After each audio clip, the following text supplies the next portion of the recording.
Welcome back. Hope everybody got a little chance to stretch. Apologize for the couple little glitches we ran into, but I think we're all set up and ready to go again.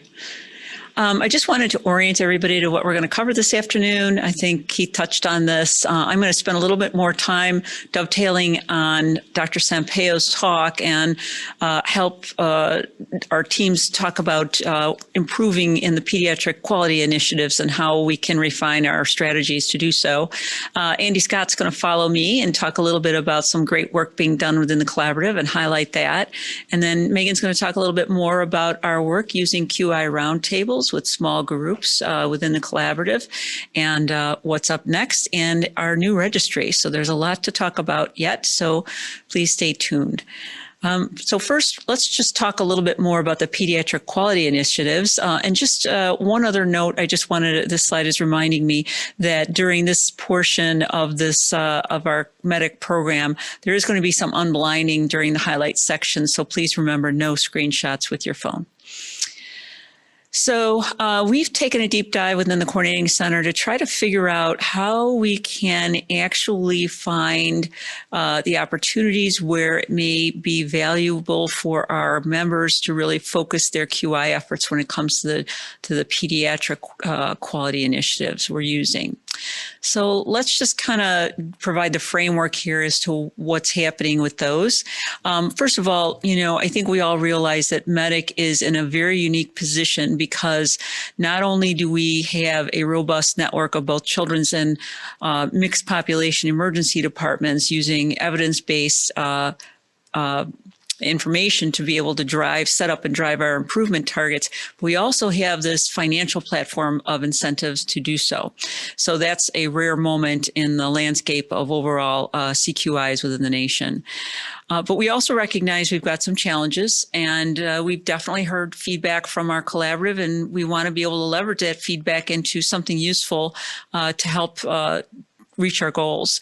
So on a daily basis, we know that every emergency department in a mixed setting may very well only see one or two kids in a given shift if you're at a smaller site. So by volume, children just make up a smaller percentage and the thinking that goes on in a daily shift.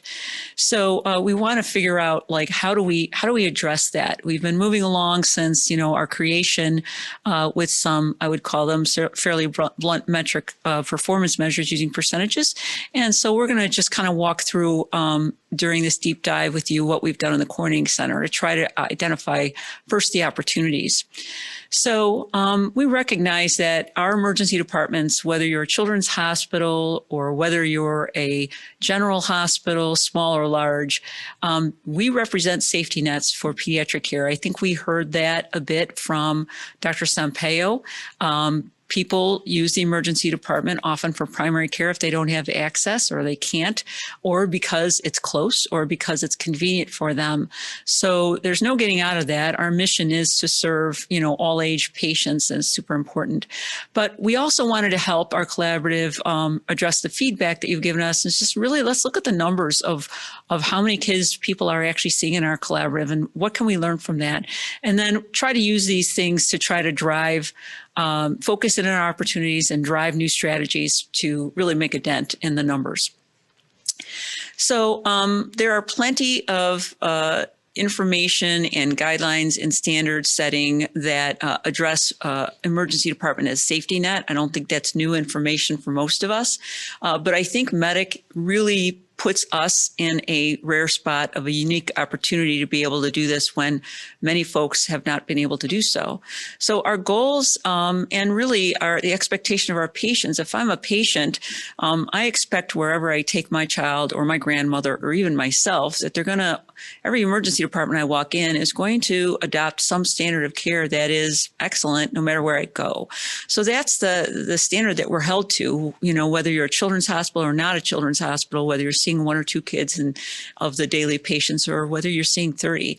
So that is the standard that we have to, abide by. So let's take a numbers look within the registry and just kind of go over, what have we learned? Is that stack up with what, has been published? So we asked Allison, our data manager, to really kind of go back in our registry in the last 12 months and to see about how many pediatric patients are we actually seeing. And what we found is there's about 46% of the pediatric visits have been seen in our mixed sites, totaling about 71,000 visits. And remember, we are still adding sites, and that only represents the children's hospitals and some mixed sites. And each year, as we add a lot more mixed sites, that number is going to go up. And remember, the national average is about 85% of children seek care in a non-children's hospital. So we expect that 46% to go up, certainly this year as we add more sites and in the following years. But the other more important question is, in 1 year, how many kids does a medic attending physician see in a mixed site? So what we found there's an average of up to 29 cases of patients less than 18 just for our respiratory cohort, and that includes children with asthma, bronchiolitis, or croup diagnoses.